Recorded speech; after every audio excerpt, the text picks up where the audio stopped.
एक बार ब्रह्मा जी विष्णु जी से मिलने पहुंचे। विष्णु जी शेषनाग के आसन पर विराजमान थे। उन्होंने उठकर ब्रह्मा जी का स्वागत नहीं किया। इससे ब्रह्मा जी क्रोधित हो उठे। भगवान शिव ने अपने गणाओं को भेजा ब्रह्मा जी और विष्णु जी की सुलह कराने। जब भगवान शिव स्वयं वहां पहुंचे, तब तक ब्रह्मा और विष्णु अपने अपने शस्त्र के साथ लड़ाई करने के लिए तैयार थे।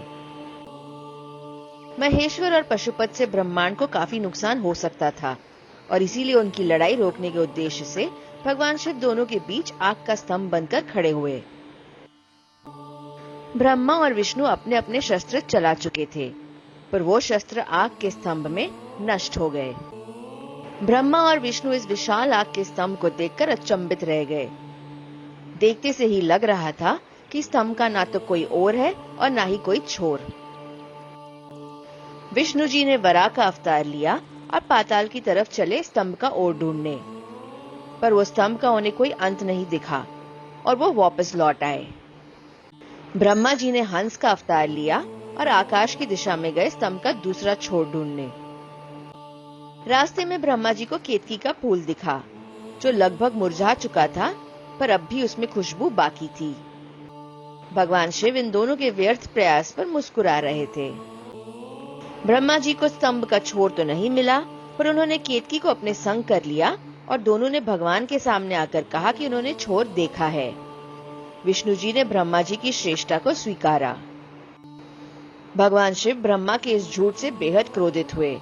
उन्होंने अपने क्रोध से भैरव की उत्पत्ति की। उन्होंने भैरव से ब्रह्मा पर आक्रमण करवाया।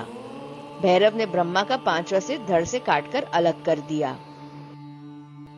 विष्णु जी समझ गए कि ब्रह्मा ने भगवान शिव से झूठ बोलकर अत्यंत पाप किया है और भगवान शिव के क्रोध को शांत करने के लिए उन्होंने ब्रह्मा जी की ओर से क्षमा मांगी।